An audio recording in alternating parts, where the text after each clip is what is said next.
Bom dia, aqui é Fernando novamente para conversar sobre Bitcoin nos negócios e hoje tem um convidado muito especial, o Fernando Urit. Tudo bem, Fernando?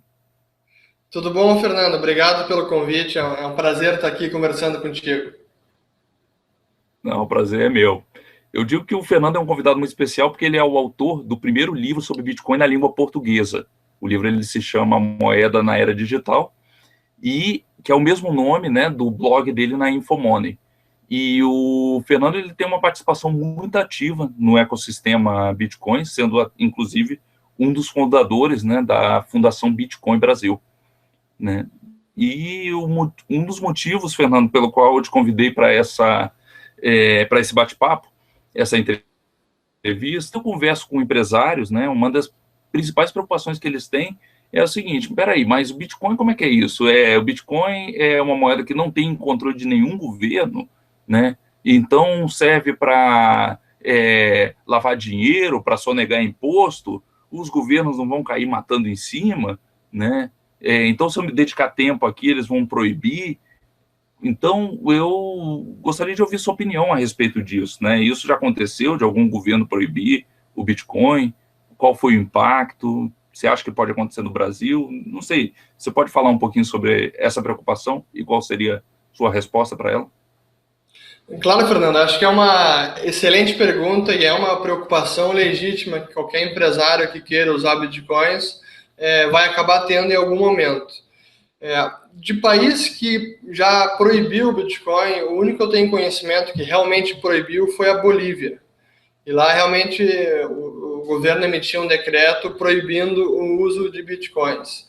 Se isso pode ocorrer no Brasil, é claro que pode ocorrer em qualquer país, e ainda mais no Brasil, que é um país com todo o histórico e o passado de opressão financeira e monetária que a gente viveu ao longo das últimas décadas, né? Especialmente nos anos 80, com todos aqueles plano cruzado, plano Collor, congelamento de poupança, confisco dos correntistas. Não duvido que algo assim possa ocorrer. Mas, falando especificamente de Brasil, hoje em dia, a movimentação financeira de bitcoins, seja por negócios feitos em bitcoins, ou pelas casas de câmbio, as corretoras que vendem bitcoins por reais, é ainda tão pequena e tão irrelevante do ponto de vista do sistema financeiro como um todo, que governo nenhum vai se preocupar em proibir bitcoins nesse momento. Tá? É muito pouco relevante para o sistema financeiro nacional hoje em dia. Agora, com relação aos próprios empresários temerem essas questões de regulação e até de legalidade com o uso de bitcoins, é preciso dizer primeiro o seguinte: no Brasil, o Bitcoin não é uma mercadoria ilegal, ele não é uma tecnologia que é ilícita, ele é perfeitamente legal e pode ser utilizado por qualquer pessoa. Então, isso é a primeira coisa que tem que ser dita. Agora, é inegável que nesse momento da tecnologia, que ainda é muito recente, o Bitcoin tem 6 anos de existência, um pouco mais de 6 anos, começou em janeiro de 2009, começou a funcionar a rede. É claro que ainda há muita desinformação no mercado, né? Especialmente no Brasil, que acho que as coisas aqui acabam chegando mais tarde. Ainda há muita desinformação. A gente vê revistas importantes como o Semanário Veja. Ano passado fez uma matéria horrível, até escrevi um post no meu blog para refutar diversas informações erradas, não é nenhum viés tendencioso, mas até informações erradas que estavam na matéria. Esse ano, de novo, uma matéria já um pouco melhor, mas ainda com informações equivocadas. Isso é claro que acaba desinformando mais do que informando e causa um temor em quem conhece pouco e vai querer usar a moeda. Até um dos objetivos da Fundação Bitcoin Brasil é justamente o de ser uma fonte de educação e orientação para o mercado brasileiro, para os usuários que queiram adotar a moeda digital nos seus negócios, empresários ou consumidores mesmo. Então, eu acho que esse temor e essa precaução é natural nesse momento da tecnologia e de estágio de adoção no Brasil.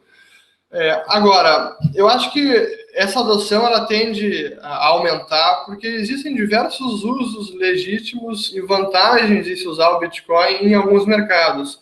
Por exemplo, para enviar dinheiro para o exterior, pequenas somas, é uma forma muito fácil de se usar. Até para quem quer usar Bitcoins no turismo, existem hoje diversos cartões de crédito ou de débito que se pode usar com Bitcoins, carregando Bitcoins, e você pode usar no exterior. Isso faz com que você não seja taxado no IOF, que a gente sabe muito bem que é um imposto sobre operações financeiras, que hoje em dia incide em qualquer compra de cartão para o brasileiro feita no exterior, ou cartão de débito, e até saque em dinheiro no exterior com cartão de débito. Isso, na minha opinião, é um abuso e é um absurdo nossos governantes imporem esse imposto sobre as nossas compras. Para mim, isso é inadmissível, mas infelizmente a lei passou e os bancos e as empresas de cartões de crédito têm que fazer a lei ser cumprida e a gente acaba sendo taxado. Então, até nesse nicho de mercado de turismo, por exemplo, o Bitcoin pode ser uma excelente opção para você não ter que pagar IOF em compras no exterior. Então, eu acho que nesse momento, empresários que adotariam a moeda digital, o Bitcoin, certamente são pessoas que são ou mais ligadas em tecnologia, que conhecem melhor como funciona, ou até pessoas que têm simpatia pela ideia do Bitcoin de ser uma moeda que não depende de nenhum banco central e que não depende de intermediários. As pessoas que gostam dessa ideologia, eu, por exemplo, vão usar o Bitcoin. Também gente que enxerga numa possibilidade de investimento, até uma diversificação de investimento, vai querer adotar moeda.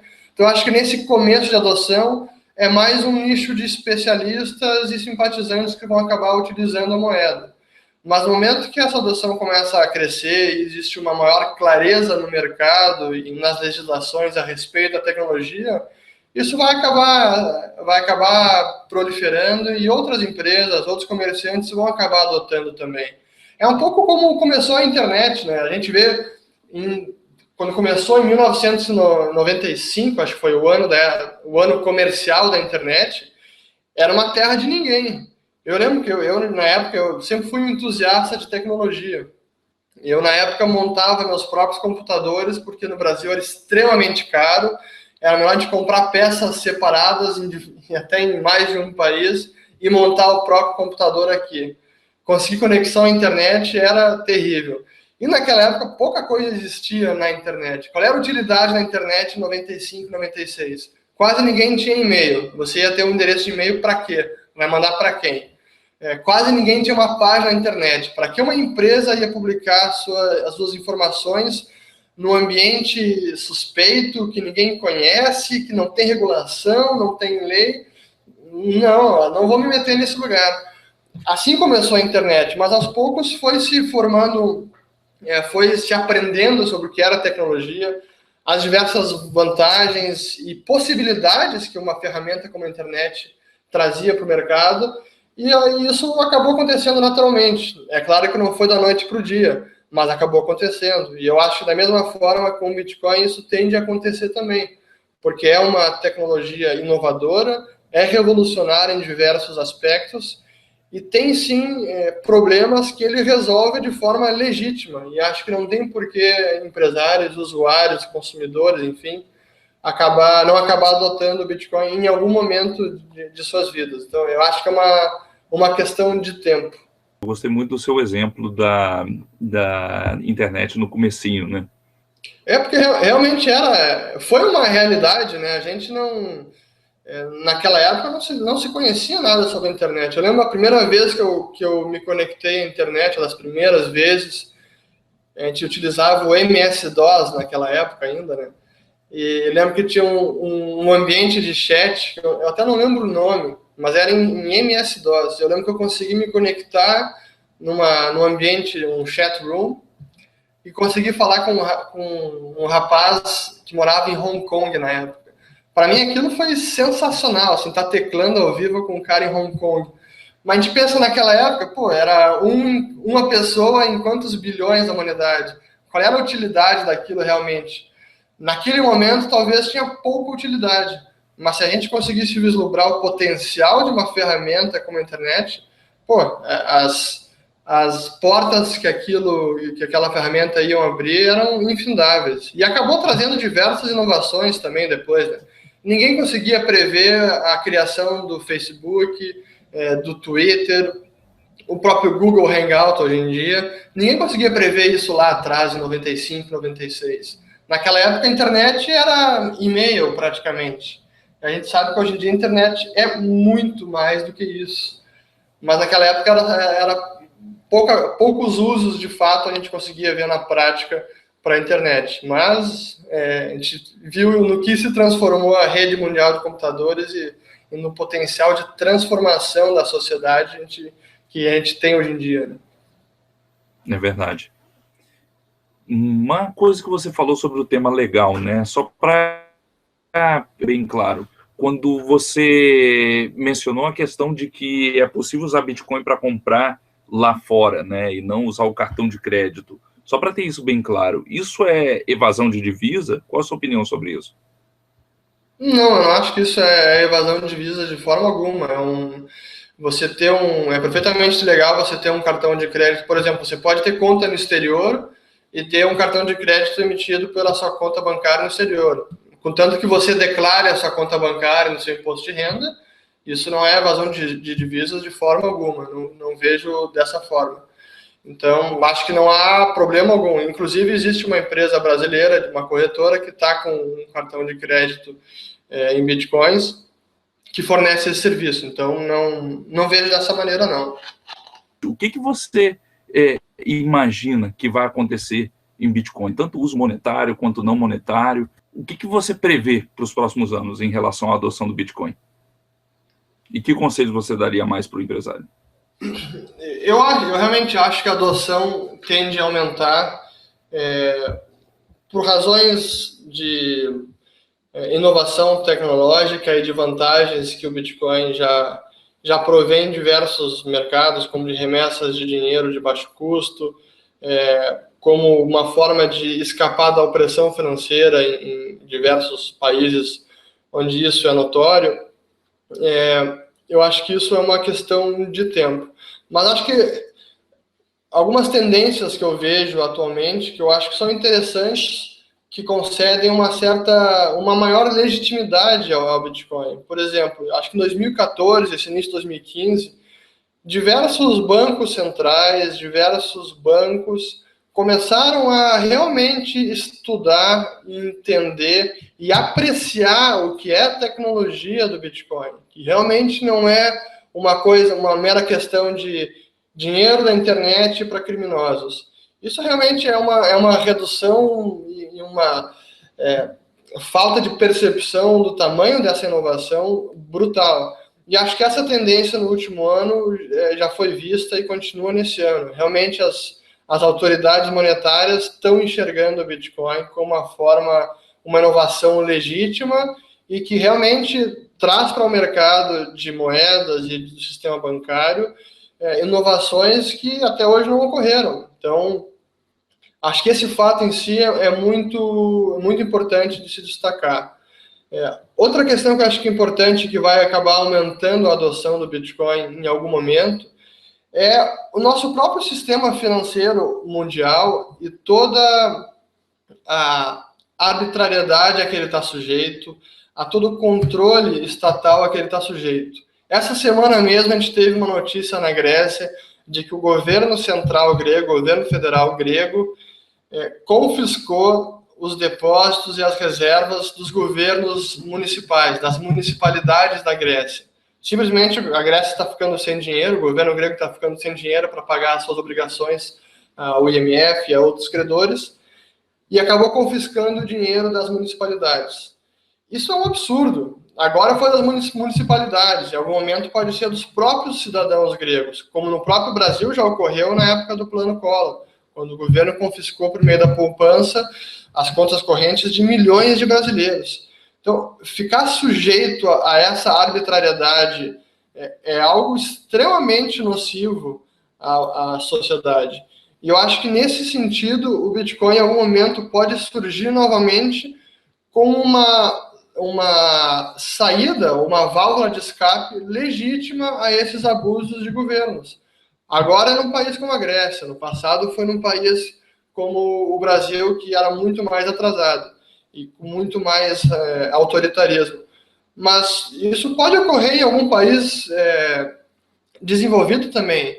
A gente tem visto o ataque de bancos centrais e bancos à moeda física, ao dinheiro, ao que o americano chama de cash. Na Itália, para você fazer compras acima de 1.000 euros em dinheiro, em espécie, é proibido. Então, é mais um controle do Estado ao que você pode fazer com o seu próprio dinheiro. Isso acaba fazendo que você seja obrigado a utilizar o próprio sistema bancário. Você só pode pagamentos com somas acima de 1.000 euros, você só pode fazer pelo sistema bancário. Então, não é apenas uma questão de manipulação de política monetária, de controlar as contas bancárias, mas até de privacidade. É um direito do cidadão a privacidade financeira que cada vez ele tem menos. E nesse sentido, acho que o Bitcoin, em algum momento, pode surgir como uma solução bastante legítima e talvez uma das únicas, em termos de ter um dinheiro que só você controla e que ninguém mais pode confiscá-lo, por qualquer motivo que seja. E por mais que o governo passe uma lei, não quer dizer que a lei seja moral e ética, como a gente já viu em inúmeros casos no passado. Então, você está blindado quanto a esse tipo de abuso de governo e de estados, eu acho que é extremamente importante e acho que é muito válido o Bitcoin ser uma solução como essa, e acho que em algum momento ele pode ser visto mais ainda como essa solução. Essa questão de proibir o uso ou restringir o uso de dinheiro em espécie não é só na Itália, nos Estados Unidos também. Essa semana, inclusive, teve um economista do Citigroup fez essa mesma proposta, que seria interessante começar a restringir o uso de papel moeda, de dinheiro em espécie. O JP Morgan Chase, também numa carta aos seus correntistas, não sei se foi ano passado ou ano retrasado, está cada vez mais proibindo ou complicando o uso de dinheiro em espécie. Então, é nesse sentido de o nosso sistema financeiro mundial indo num rumo extremamente nocivo ao cidadão comum, que eu acho que em algum momento o Bitcoin pode surgir como uma excelente solução. E esse nosso sistema monetário vigente não é sustentável. A gente vê que isso não é sustentável. Agora, um outro exemplo que ilustra essa restrição ao uso de dinheiro em espécie é na própria Suíça. A Suíça é um país extremamente desenvolvido, maiores rendas per capita do planeta, um histórico de solidez monetária secular. E, no entanto, agora o Banco Central da Suíça começou no ano passado a impor taxas de juros negativas, impondo o que é, em essência, uma taxa para quem manter depósito em franco suíço. Tem alguns limites de montante de depósito que vai acabar incidindo essa taxa.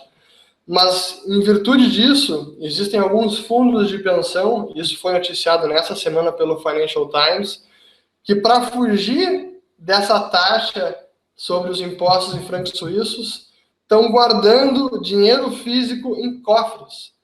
É um troço absurdo, mas para fugir do sistema bancário, dessa taxação, fundos de pensão sacam dinheiro, sacam franco suíço em papel e guardam o dinheiro em papel em cofres embaixo da terra para não sofrer essa taxação.